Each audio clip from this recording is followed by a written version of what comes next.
Hello, guys. I am coming back with another Ed Positivity Corner in regards to this very serious, impactful event that happened in our church, Fellowship Missionary Baptist Church in Minneapolis, where Elijah McDavid, excuse me, is pastor.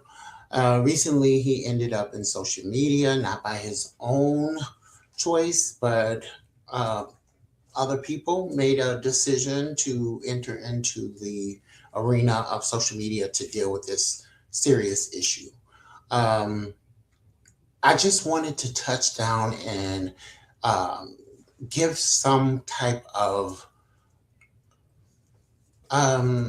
intimacy and how important that we value and protect people's rights to privacy. It's unfortunate that this is blown up to the proportion that it did. I did a initial video, which is in the description. You can go there and watch that. I had just seen the social media aspect of this um, issue.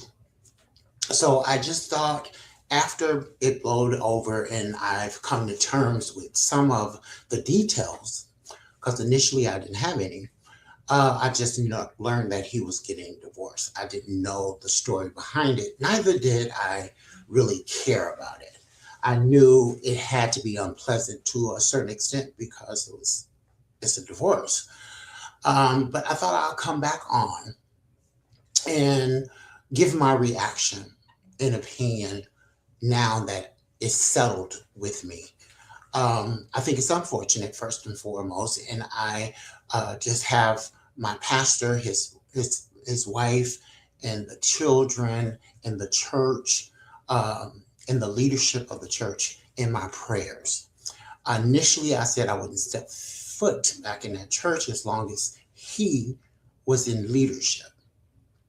I think the job of leadership is so important and shouldn't be underestimated or depreciated. It's important that our leaders live up to the expectation of integrity. I think it's unfortunate that a pastor of any proportion has ended up in this situation. First and foremost, should he be forgiven? Yes, we should extend forgiveness as God forgive us because we've all come short of the glory of God. I think that should he continue to be in the position that he's in of leadership now, the jury's still out on that because we do want to have trust and faith in the leadership that God has provided at Fellowship Missionary Baptist Church. I don't think we should make a hasty decision as far as um, tossing the baby out with bathwater. He's done great things for the church. The church, I'm a member, I sing in the choir, is a great church. The people, authentic. Um, it's growing by leaps and bounds. He's done a wonderful job and been very instrumental in the life of the church thus far.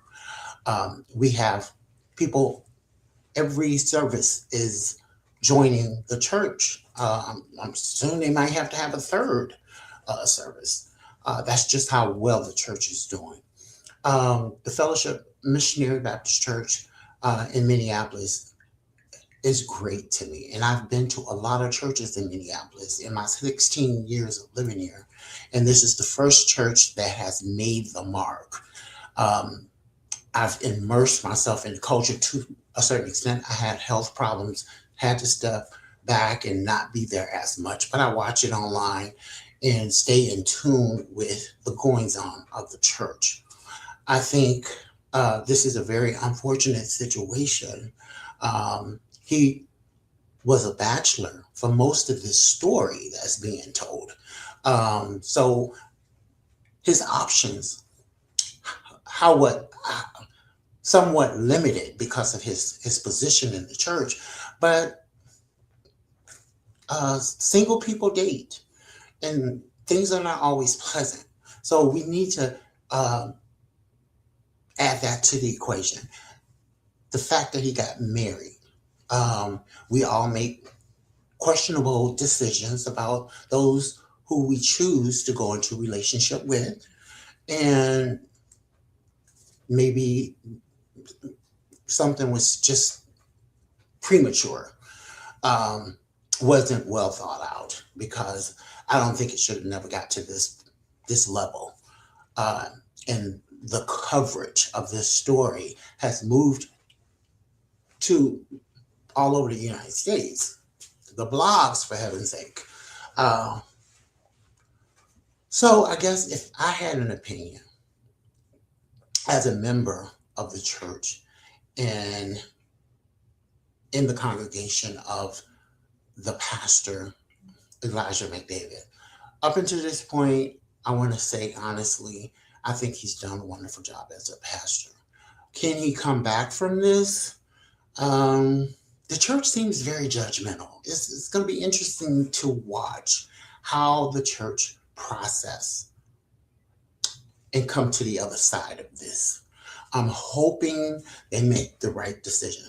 That decision is not on me whether he stays or goes, or what type of capacity he'll be uh, at the church. I think second chances are always an option, you know, um, with ground rules and things of that sort. Should we start from the drawing board? No. He's done too much for the life of the church. To toss him out um, without giving it a lot of thought would be a disservice to the people that have faith in him and trust him and love him as a pastor.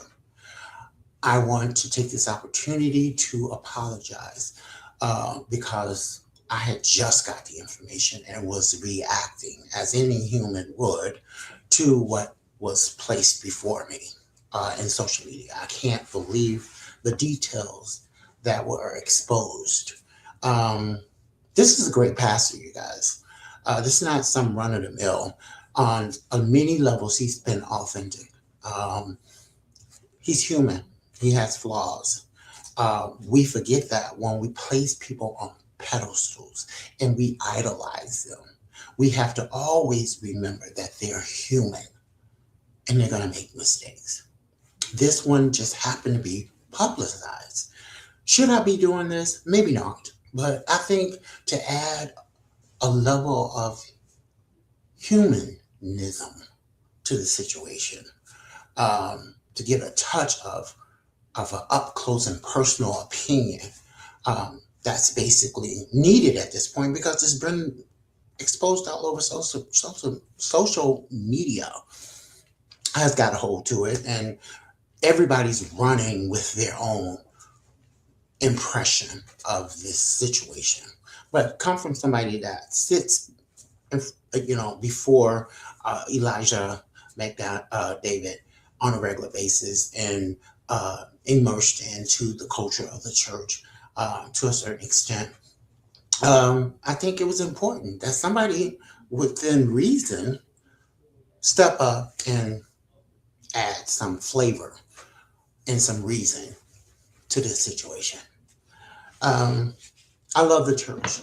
I love the atmosphere, the energy, and a lot of that has to do with the pastor. He's been great. So, on the most part, I would have never thought this would be the reality at this point. Um, he's in my prayers. The situation, I give it over to God and the leadership of the church that are in position to make the right decision. But if I think I'm speaking for most of the church, um, some very serious forethought should go into deciding next steps, um, and looking at what's been accomplished in a short period of time.